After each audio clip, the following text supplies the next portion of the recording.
Hi, and welcome to All Things Cozy with Matt. And Gillian.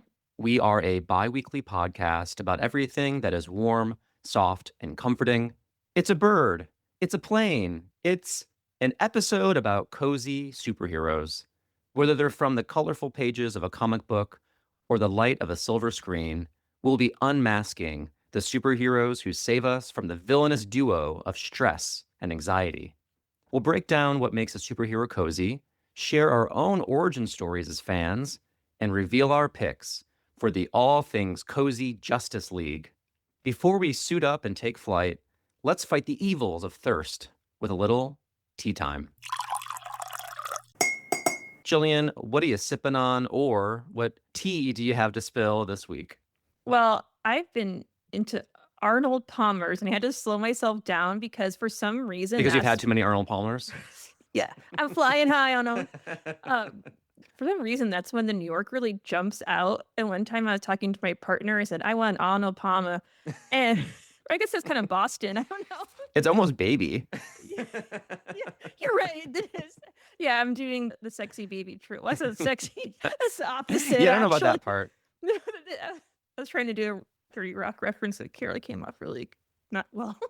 But anyway, I needed all my Arnold Palmers to really get me through this week because Binks got neutered. That's one of my cats. And then my other cat, Snickers, had some, unfortunately, teeth removed, some dental issues. But what's really cute about Binks getting neutered is that it made him super cuddly. I don't understand where that comes from because we got our female cats fixed.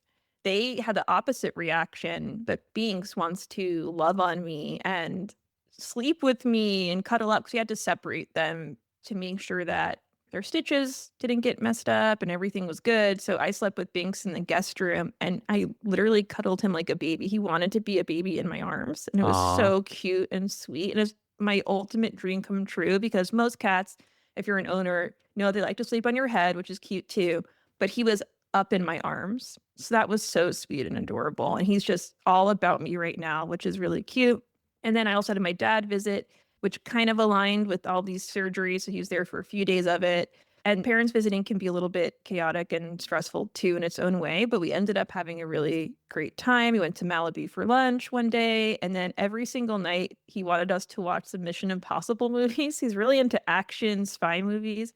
So we started from the beginning, and every night my dad would say, "Okay, to my partner, time to fire it up." And we just sit down and we watch the movies. I've never seen That's them really cute. before. So yeah, it was super cute. So a lot going on this week, but my Arnold Palmers kept me going. They're so refreshing. It's your sidekick. It is. It is. For this week's adventures. Yeah. I'm sorry to hear about Snickers' teeth, but I'm also not surprised because Jillian's cat Snickers is very food motivated and she's always chomping. So she's probably used her teeth more than most cats do in a lifetime. Yes. And she likes to eat things that aren't even food if you're not watching. She actually ate through her care instructions, the paper. I woke up to it all torn up. Very devious behavior. I'm not surprised also that Binks is being cuddly because of the hormonal changes from being neutered. So, Oh, but you're that's right. very sweet. And I'm glad to hear that he's become a cuddle bug. Oh, yeah. He's so adorable. When he sees me leaving a room, he charges after me. He just has to be right by my side. So I hope it doesn't wear off. I imagine it will. But for now, I'm really enjoying having my little Binksy sidekick. It's so And cute. now that you're a Mission Impossible expert, do you have a favorite entry in the series? I really like the one where he has a wife, Michelle Monaghan. Because I'm really nosy about his love life. I haven't gotten past 4. That's where we stopped 'cause he did 4 nights of Mission Impossible. Hmm. So I thought that was a really good one because the stakes were high. And then there's that really amazing actor who unfortunately passed away. I'm blanking on his name right Philip now. Seymour Hoffman. Yes, he was in that one too. So he was a fabulous villain, the Hmm. ultimate villain. So that's what made that one really great. I think that was Mission Impossible 2 or 3. Don't quote me on that. No, it was Mission Impossible 3 for sure. So that was my favorite so far. 4, we all didn't really like. Wasn't into that. What about you? Do you have a favorite? To be honest, I really fell off with them, but mine probably would also be 3 because that was the last one I saw. I remember the Philip Seymour Hoffman performance, and which is why I could bring his name up really quickly. Yeah, so amazing. And then what's so crazy is in the 4th one, not to spoil it for anyone, but I guess they're not together anymore, him and Michelle, and they just completely gloss over it. But I guess that's how all the movies are. He has to get a new chick every movie. It's like Bond that way.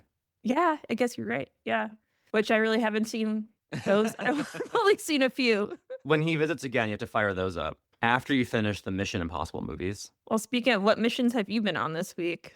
Actually, a mission is a great word because I've been watching the missions and challenges on Survivor's 50th season. I used to watch Survivor, I wouldn't say religiously, but I was an early adopter. I watched the first two seasons.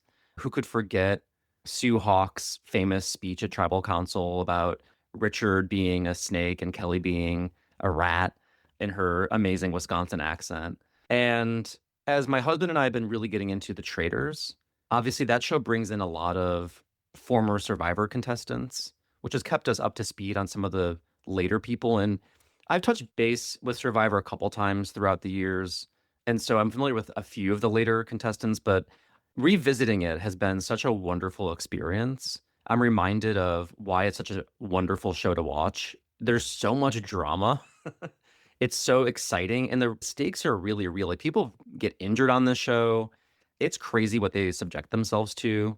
And this whole theme of the season is it's in the hands of the fans. And so the fans decided everything about like the way immunity idols work, the kinds of challenges they do, the amount of food they get. And so they're really putting these all stars through the ringer. The cast includes people from the very first season all the way to the 49th season. And Mike White, who's the showrunner and creator of The White Lotus on HBO, is back. He has been on Survivor as a contestant. He was also on The Amazing Race. Oh, He I loves didn't know reality that. TV. Oh, yeah. In fact, if you watch The White Lotus, there are lots of cameos from the other Survivor contestants from the David and Goliath season that he was on.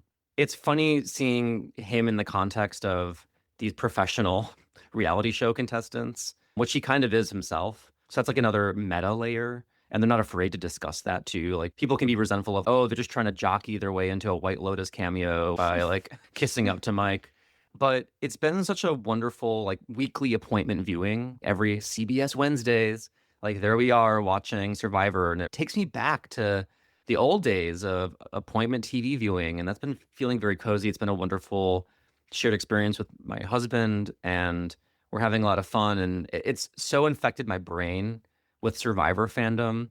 The buffs that they wear, it's like the fabric that they can wear as a headband, or sometimes they wear it around their Mhm. arm, or they even wear it as clothes. I love the colors they picked for this season. And I keep looking at them being like, maybe I should buy a buff from season 50. And my husband's like, you'll never wear that. And he's absolutely right. You need it though. But I just like the colors.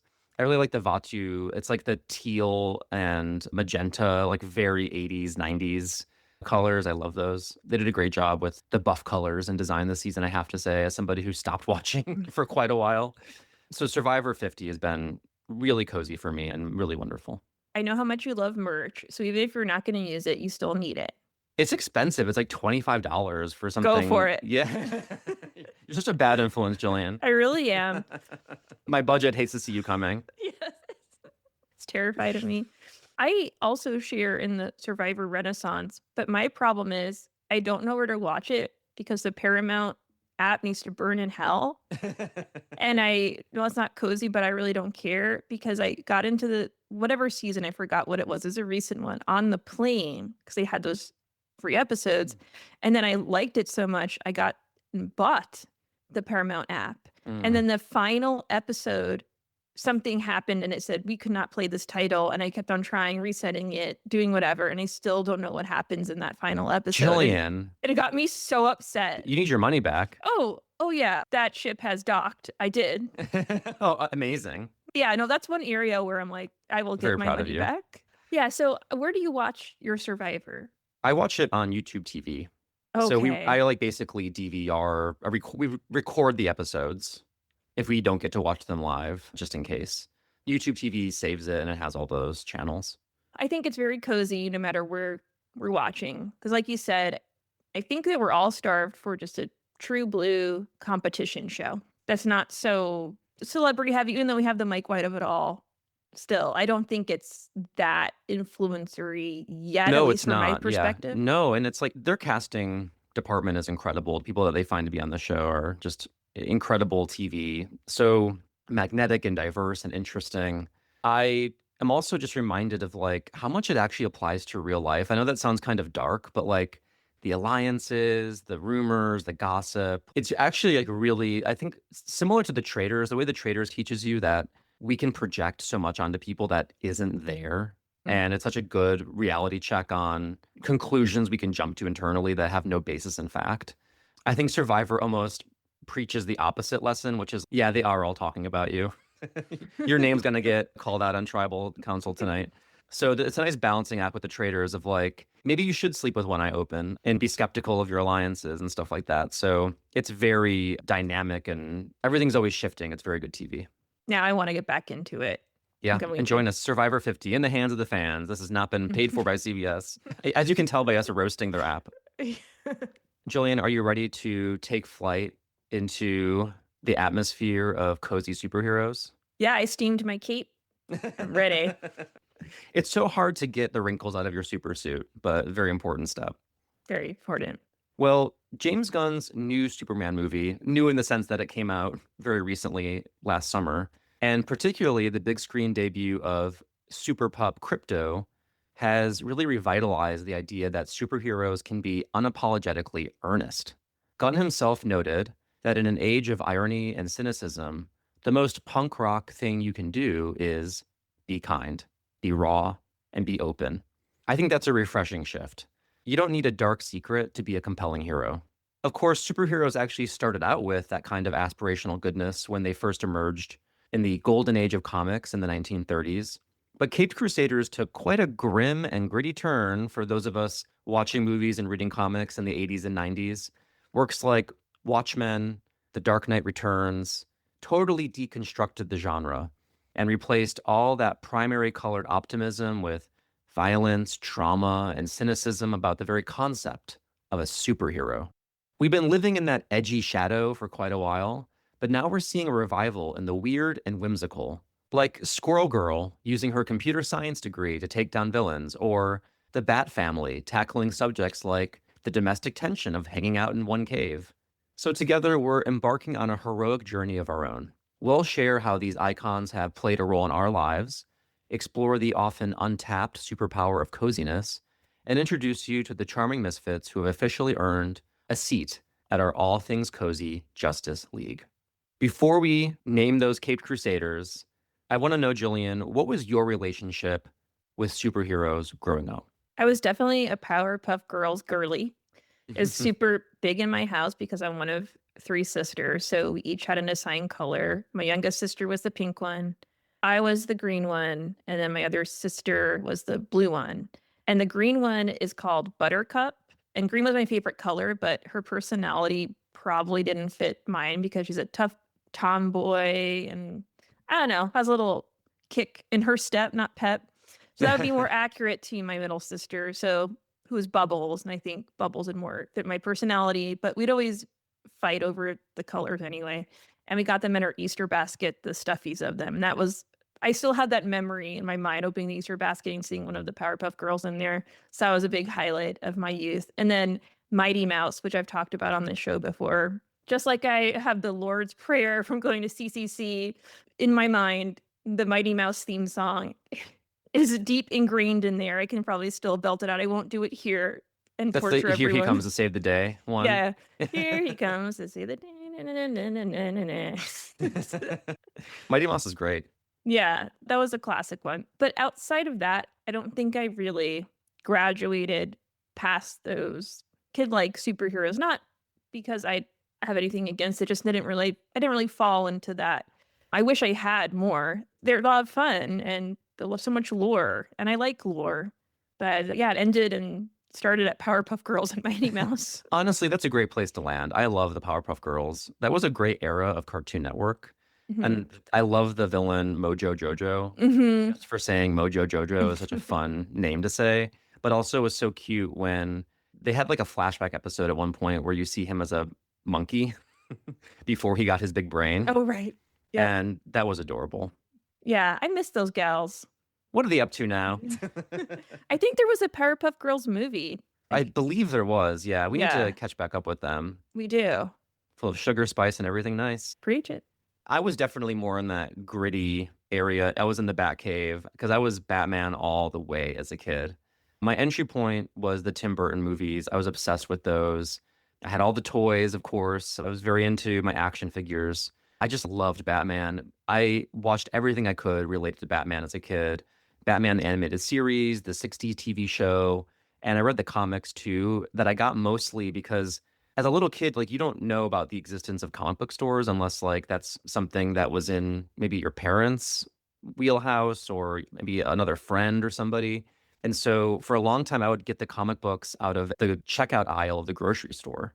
And I would beg my grandma to like buy me the Catwoman comics. Oh, that's I don't cute. think I really even understood what was happening in those, but they looked so cool. So I read Catwoman. There was like a Two-Face series because Batman has the best villains, rogues gallery, I think, in any superhero. And they always felt a little more real, a little more dangerous. And they really challenged Batman. And I think that those stakes that they raised and the insane schemes that they had were just like so addicting as a kid. I wanted to learn more. I wanted to see what they were going to do. And maybe even because they were like set in a more realistic setting, I think that also helped a little bit for me. And yeah, I would occasionally dip back into the comics. I remember really loving The Long Halloween. I believe the Dark Knight movie is kind of based on that comic. But yeah, I was really Batman centric. There were other cartoons that I loved. I loved Darkwing Duck. I did watch the Superman animated series because they would literally be on back to back. It'd be Batman and Superman as a kid. So it was hard not to watch them together. And they had the same kind of animation style. It was a great time to be a superhero fan, I think, as a kid. Absolutely, and I didn't know that they sold comic books in the checkout aisle. That's really cool. I was just drawn to the National Enquirer, which I definitely mean, still yeah. tracks. What's Bat Boy up to? Definitely. But I can see why you were such a big superheroes fan and drawn to it as a kid because it's one of those things where the story never ends and you love narrative. And so that really tracks. It keeps on going and going. 100%. Yeah. And especially like with play as a kid, I loved crafting stories. And so Batman had a very narrative rich environment to play with. All the villains had like very compelling backstories, the reason why they became what they were, like what they were trying to accomplish. As foils to Batman, they were very rich narratively. And I have to admit, probably on some level, it was the fact that it was animal related. I think I just in general gravitated towards superheroes that had some animal connection because I loved animals as a kid. What I loved even more than Batman was in the animated series, they had a man bat as a Oh, villain, like a mutant guy that was like mostly bat. And so I think like when there's that animal connection that really I gravitated towards that as well. also, this genre lends itself to really great Halloween costumes. You're also big on Halloween. Gillian, you're connecting the dots. I think that's definitely part of it. Great costume. Yeah, it Yes, comes back to the fashion for sure. of course. And that might be one factor of what makes a superhero cozy. But Jillian, what do you think are the reasons that certain superheroes feel cozier than others? I like the reluctant hero trope. Hmm. So those folks are like, I really don't want to do this. Then they're pressured into it, and then they find through that journey the confidence and inner strength that everyone else saw in them. I think that's super cozy, like those transformative experiences. And it's nice to have your generic, confident, always ready to come into action superhero, but I like those folks who have a little bit of anxiety and self doubt. I'm like, I don't, or not It's even just relatable. it's relatable, but not even just anxiety and self-doubt, but just like, I'm not even feel up to it. Hmm. I'm tired. I want to do my thing over here. And then they just have a self-renaissance, if you will. That's cozy to me. It's inspirational that they find that inner strength, and we can Mhm. learn from that example. Yeah, I like that. I love that too. That's a great point. I really love superheroes personally who deal with more slice of life issues, and I think that really lends to coziness when it comes to this genre because a lot of franchises in the Marvel verse or whatever, the stakes are so high, they're universal, and they stop being intimate and personal. And I think that's where sometimes you lose that connection and investment in the characters, and where it stops being more relatable to what we experience in our day-to-day lives. And so I think the coziest superheroes are the ones who have smaller stakes, whether or not their superhero powers are kind of silly or not. Similar to what you're saying, like that kind of reluctance to rise to the occasion, but they find that inner strength to do that. or they use more of their own ingenuity, or in the case of Batman, money, finances. As privileged as Batman is to have all his doodads and gadgets, there's something about Batman that's, oh, I could be Batman. I could be smart enough. I could learn to use the tech. I can inherit a lot of money, I guess, maybe. One hopes that one day. If there are any like multi-millionaire, billionaire parents who want to adopt me and then meet a tragic end to leave any money to me, I'm open. And I think I mentioned this a little bit earlier, but setting plays a big role where when superheroes exist in something more resembling the real world, that gets a little cozier because it brings you an entry point into like, oh, I could maybe stumble upon the Teenage Mutant Ninja Turtles on a random evening in New York City or whatever. Versus sometimes even like Metropolis is like this kind of Art Deco-y version of New York, which is identifiable, but also not because it's so heightened. And I prefer sometimes like the more realistic, this is actually supposed to be New York City settings where I feel like there's some connection I can make as a person in the real world. And you can be like, oh, I've been there kind of things versus just riffing off of the concept of a large city. Yeah, that's well said because I also think that these made up cities can get so elaborate and distracting that you're not even focused on the superhero and their Yeah. story. Yeah. Yeah, it's a good point.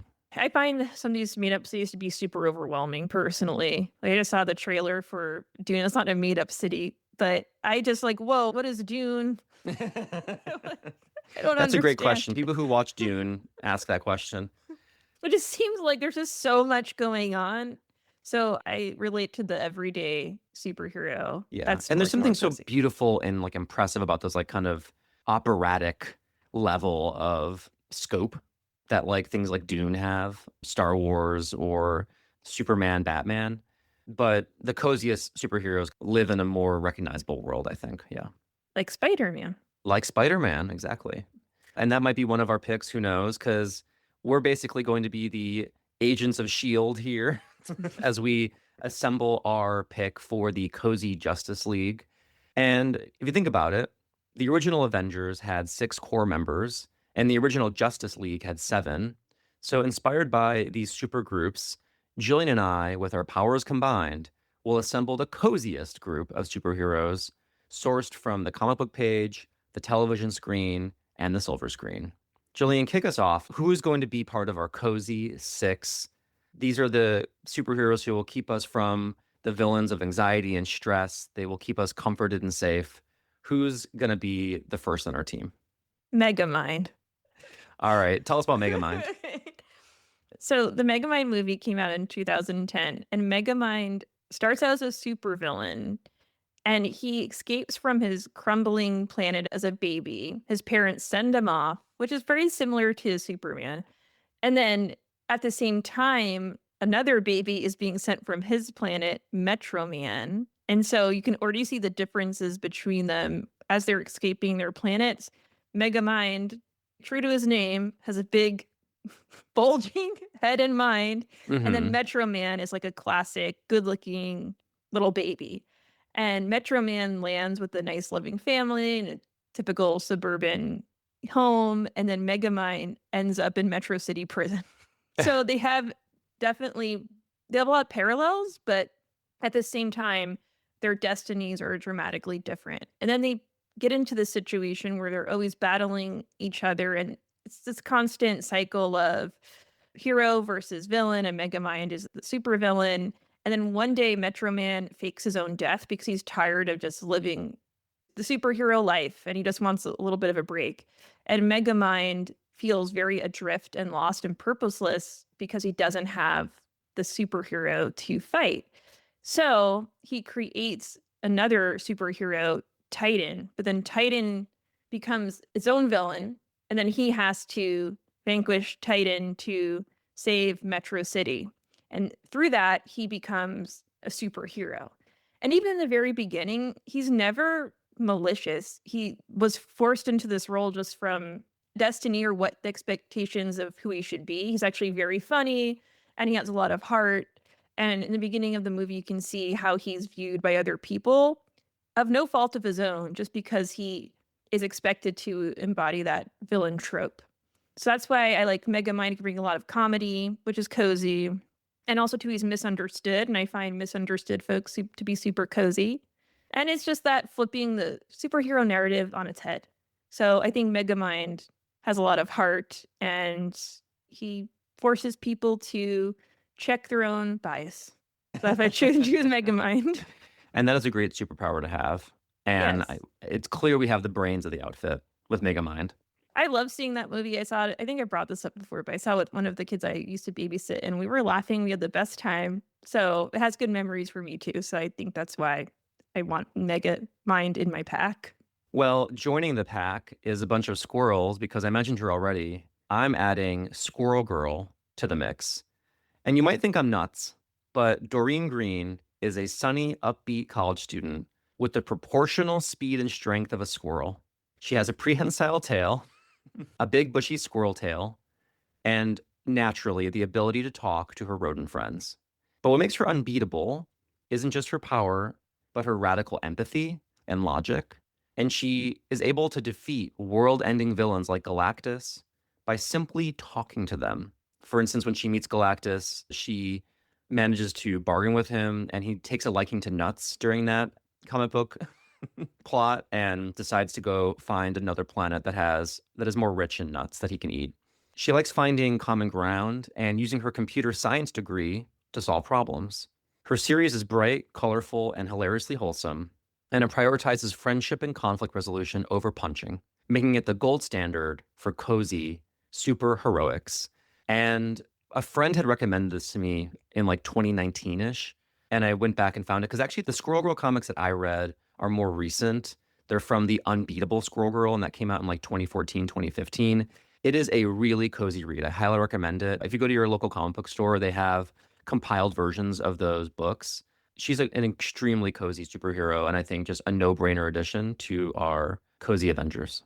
You're right. That is a really big tail, a massive tail. But this sounds super cozy. Just the fact that you said talking the issues out is a very Yes. unique superhero element. And so I prefer that over a battle. Right. And she's there on the team to advocate for nonviolence, try to negotiate, and use those skills of empathy and conflict resolution before we have to move into the punch.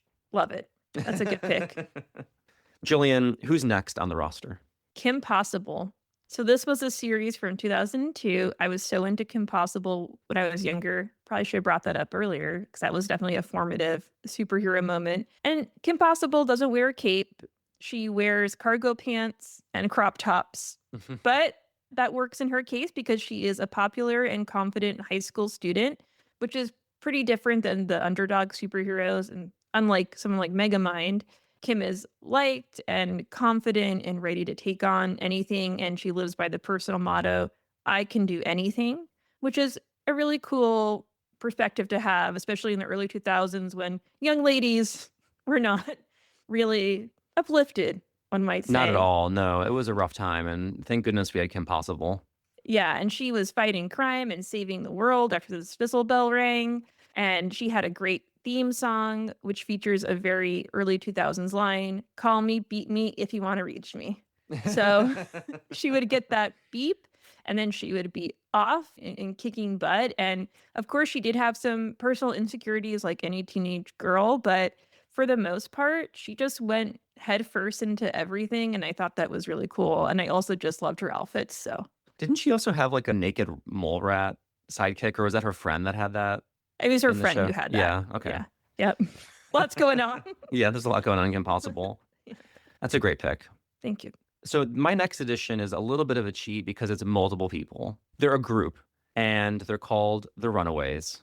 And the Runaways follows a group of teenagers who discover a horrifying secret. Their parents are actually a cabal of supervillains known as the Pride. After witnessing a dark ritual, the teens steal their parents' high-tech gear and mystical artifacts, including a telepathic velociraptor named Old Lace, and run away to form their own found family. Unlike traditional teams that have a formal headquarters and governmental backing, the Runaways are just a group of kids trying to survive on their own, leaning on one another for emotional support, while trying to be better people than their parents were. I think this is just actually a really wonderful series if you have a teen in your life. This is a great book for them.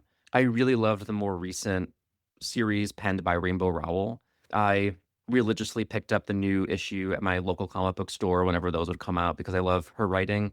And she actually just recently released a few more in 2025 additions to her take on the Runaways. They're kind of alternative in terms of superheroes. They're not part of the organized whole of like, they're really anti-authority because of how they've been burned by their own parents. Like they reject authority in any and all ways, including super groups. So I think it's be hard to convince them to join this group because they're so distrusting because they've been traumatized by their parents. But if we manage to convince them to join our crew, I think we'll be well rewarded by this really loyal group of teens who use their diverse set of superpowers. And I really love you have every style of like superhero on this team. You have the gadgety type of superhero, you have the mystical witch powers, you have telepathic dinosaurs. We're prepared for a lot of different scenarios with the Runaways. Is there a movie, The There's a Runaways? TV show on Hulu that ran for a couple of seasons. They need to make this into a movie because when you're talking about the backstory, that is so compelling It to is, yeah. have that big reveal of, oh, your Mhm. parents are supervillains. It's like that the Disney movie where they was it with the Descendants? Yeah, it's very much like that. Yeah, but it's a But this superhero came take. first. Okay, good to know. Yes, I want to check this out. I might have you seen the Hulu TV I series? have. I watched a little bit of it. I didn't get that into the Hulu series, but I love the comics and I have every single issue compiled. So Jillian, if you want Wow. to read it, I Okay. can start you out on the Runaways. I have it all. Yeah, this is a really cool one, but I do think you're right. We might have some trouble convincing them, but when they get in your group, they'd be loyal to the end, I think. Definitely. Well, this is a pivot. And Matt, you did mention him in the beginning, but I was a big fan of the show as well, and especially this superhero's outfit. Darkwing Duck, the series first premiered in 1991, and I think I saw some news this past week that there might be a revival around Darkwing. We should because there's a lot of trouble. And you know, Jillian, when there's trouble, you call DW. Yes, I was gonna say that. Yes, that line is iconic. That's another great theme song. And then also the line, "I am the terror that flaps in the night." So, Darkwing Duck is a bit egotistical, but beloved duck who battles crime in the city of Saint Canard, and he wears an oversized fedora and a bright purple cape when he's not living the life of Drake Mallard, a suburban dad to his daughter, Gosselin. And he often struggles to balance his two lives. But like we said, he has an iconic theme song and he's pretty zany, I would say, riding around on that motorcycle. So maybe my Justice League is just a pop band I want to put together with all the great theme songs being a mashup. And Megamind will have to get into the mix with some music and we can work something out. But those two theme songs alone, Compossible and Darkwing Duck, I think we have a superhero musical group on our hands. Absolutely. Yeah, I love Darkwing Duck. Such a fun cartoon. It didn't have a long run, which is odd. It was there for a good time, not for a long time. Yeah. All right, so rounding out our team, I have our final member, and that is the Teenage Mutant Ninja Turtles. I keep cheating with multiple members, but you got to bring them all. You can't have just one of the Mhm. turtles. These turtles were born from a freak accident involving glowing green ooze. Four turtle brothers, Leonardo, Donatello, Raphael, and Michelangelo, were raised in the sewers of New York City by their adoptive father, a wise rat named Splinter. While they are trained in the deadly art of ninjutsu to fight crime in the Big Apple, the heart of the series is their brotherly bond and their relatability as teenagers. They are just as likely to be found arguing over the best pizza toppings or playing video games in their homey sewer lair as they are to be stopping a ninja clan, blending high stakes action with totally radical hangout vibes. And for me, there's a lot that's cozy about the turtles. Like I said, hey, they're animals. And as a kid, I loved that. Also, they're super cute before they got turned into mutant ninjas, teenagers. And just the absurdity of them, I think, is cozy in and of itself. And just a really fun concept in general, like really out there.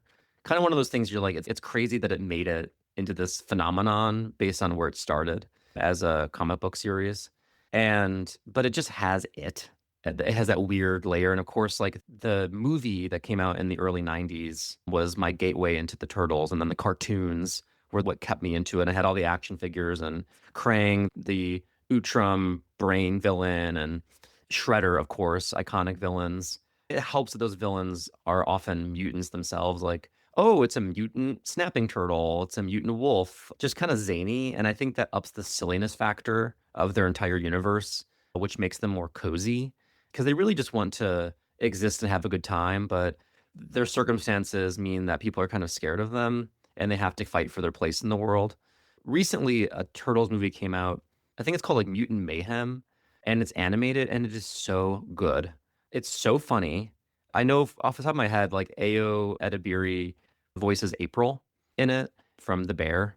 And it's the first time I actually have seen the turtles as teenagers. It really emphasizes the teenager part of it, which was really refreshing. Because there's something about the Jim Henson suits in the original 90s movies that like they acted like teenagers, but they look like full-grown adult Yeah. mutant turtles. Like there was nothing like they were just like so like built and like, wow, I'm a little scared of these turtles. Part of this is I play Magic the Gathering and they came out with a Teenage Mutant Ninja Turtles set, and so that's got me really revived me back into my childhood interest in the TMNT, if you will. I was watching the original movies as a result of that, and first of all, Shredder's costume is fabulous. It's so shiny and very dramatic. I think that was a big part of it for me. But they're so funny, and there is one horrifying scene in it where like one of the turtles laughs, and you can see the man in the suit laughing. There's a mouth in the mouth, and it's this Oh, whole like almost like an alien thing that was so creepy. And I looked it up, and it's like a thing people have been talking about. Like if you freeze frame it at a certain point, it is kind of horrifying. So aside from that, I think a really cozy, fun addition to our gang.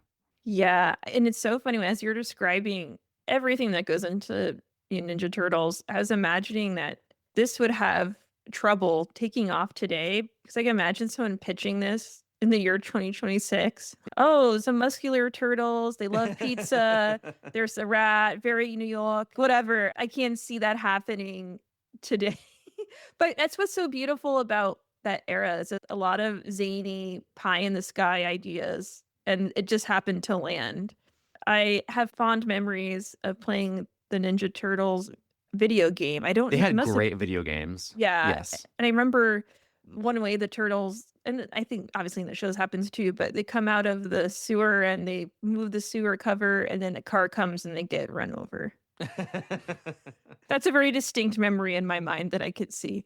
But yeah, some great video games, like you said, a lot of great merch, and it really dovetailed nicely into children's birthday parties with all the pizza. Perfect pairing. Very perfect, yeah. They were so well positioned for kids to love them, but they have like quite a deep well to draw from. There are very serious interpretations of the turtle story to much goofier ones. That is very flexible Mhm. property, and I think that's part of their resilience and why they've managed to hang on for so long as something that kids and adults enjoy.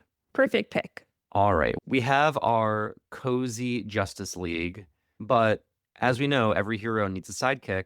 Jillian, who do you think is the coziest sidekick in the superhero sphere? Well, I chose crypto because over the summer my dad visited previous to his most recent visit and we watched all the Superman movies. Hmm. And so of course I went on die.com ahead of time because I was so worried about the newest Superman movie where they talk about something bad that happens to crypto. So I really thought that was going to be a moment where something bad happened. So I had to know ahead of time. But it was good because it prepared me for that moment. And that was a little bit hard to watch if you love crypto. But I just think it's so adorable, this dog and his little cape. And that's sweet because a lot of sidekicks don't always match their superhero. So Hmm. I think that's pretty adorable. And he's just such a loyal companion, but he also has his own powers, which is really cool because that's another thing that some sidekicks lack. They aren't necessarily equals, and obviously Crypto isn't equal to Superman, but he's a cute furry mirror to Superman, if that makes Right. sense. No, definitely. And I love how in the new Superman movie, they went with light and bright and silliness. And Crypto's costume, I think, exemplifies that. And Mhm. just Crypto's relationship with Superman, which is, it's not always a smooth one, right? Crypto doesn't really do what he's told a lot of the time, Mhm. but added like a lot of levity to the film. And I think is a great representation of like a pet companion that really maintains its existence as a dog. Yes. Yeah. Yes, exactly. I also have an animal companion as my pick for sidekick, and that is Squirrel Girl's sidekick, Tippy Toe, an eastern gray squirrel companion. And Tippy Toe kind of has a little bit of a sad backstory as the final surviving squirrel in the army of squirrels that Squirrel Girl recruited in battling Maelstrom, as you know, Jillian. Yeah, of course.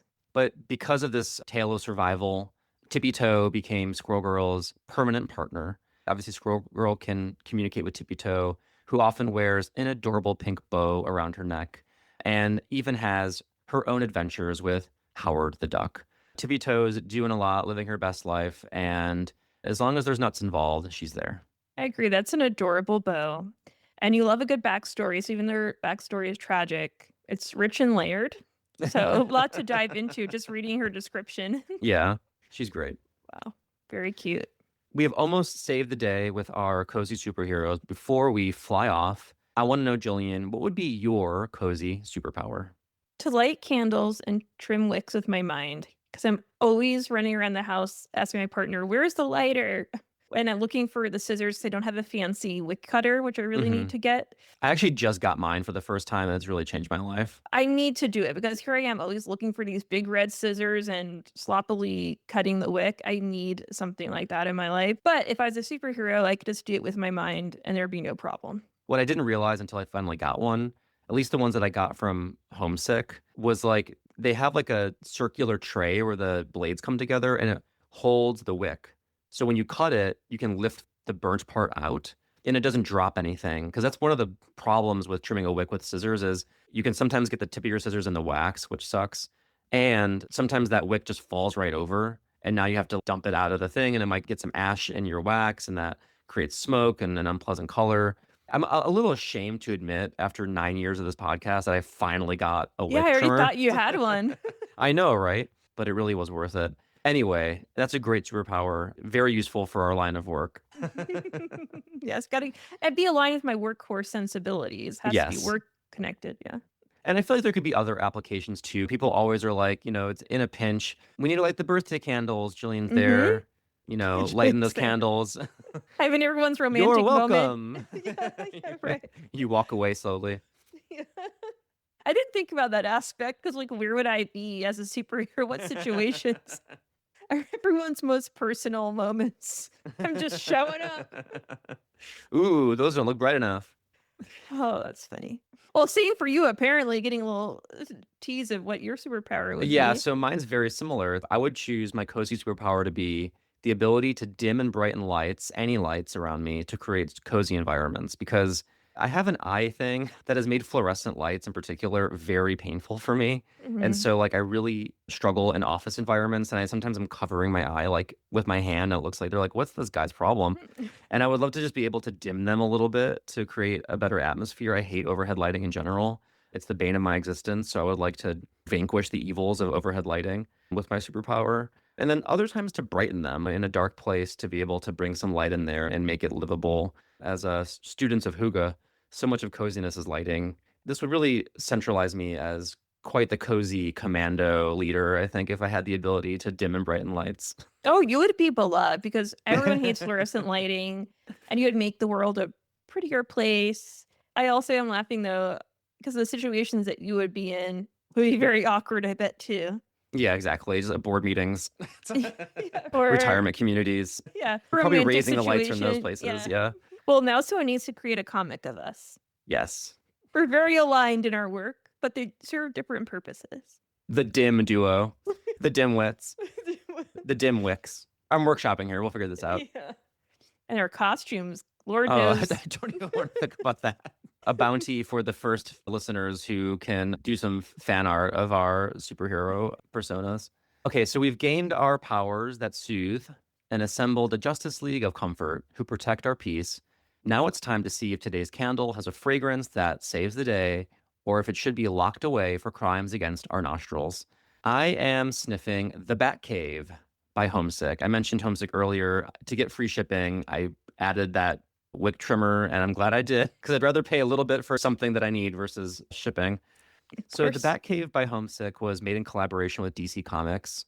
This candle is inspired by Batman's iconic headquarters, of course. It's meant to evoke gadgets echoing off of cavernous cave walls, the stir of deep water in the distance, a brooding legend's iconic lair.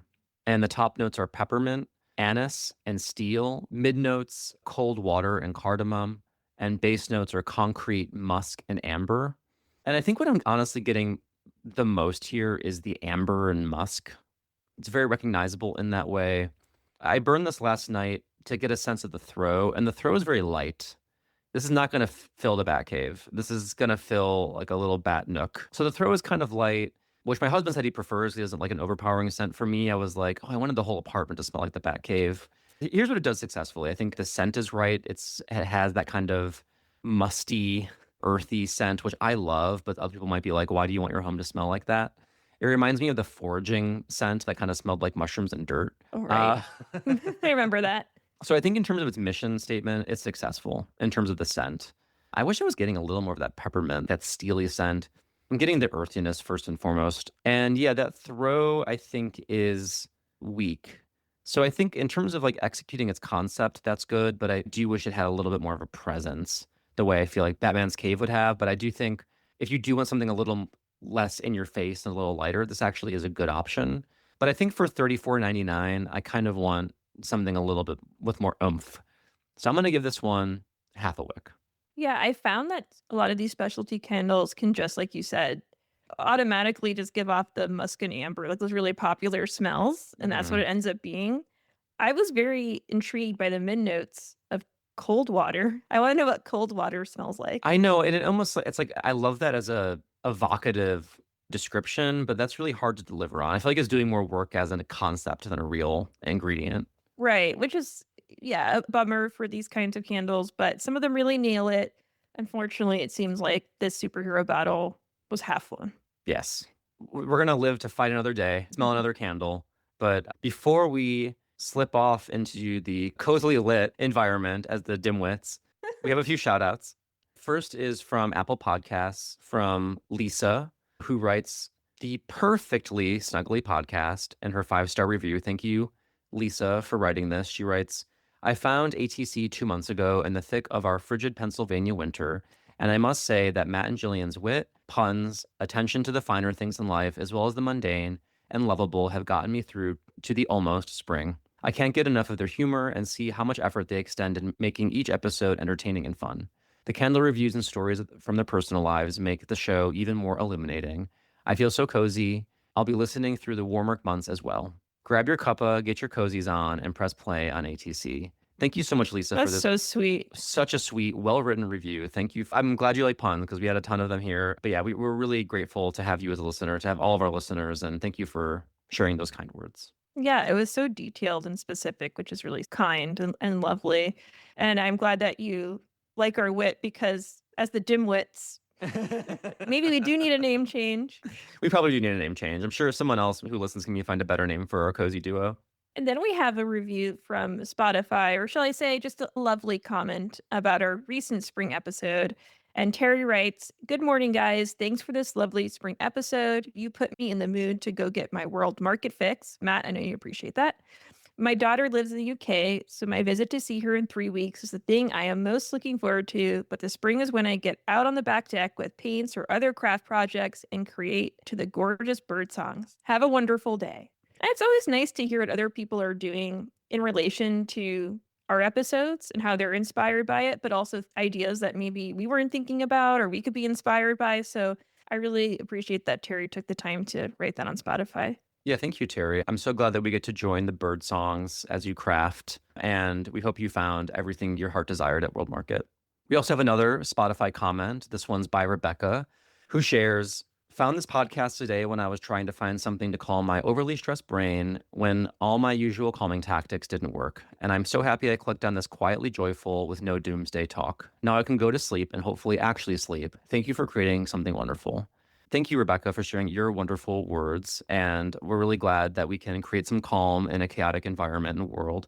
And I always love to hear when listeners are able to actually fall asleep to our podcast. And it makes me feel very happy and gratified to know that we can create that kind of calming atmosphere for people who listen to our show.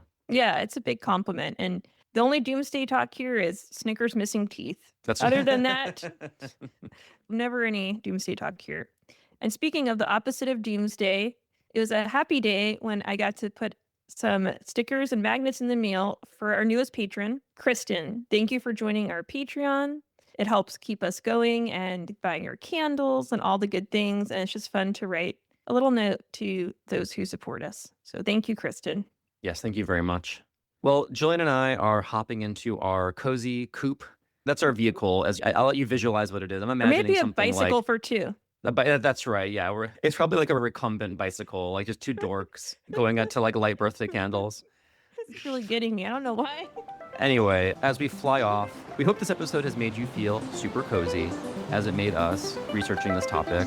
We'll be back in your ears with a brand new episode in just a couple of weeks. Until next time, Stay cozy.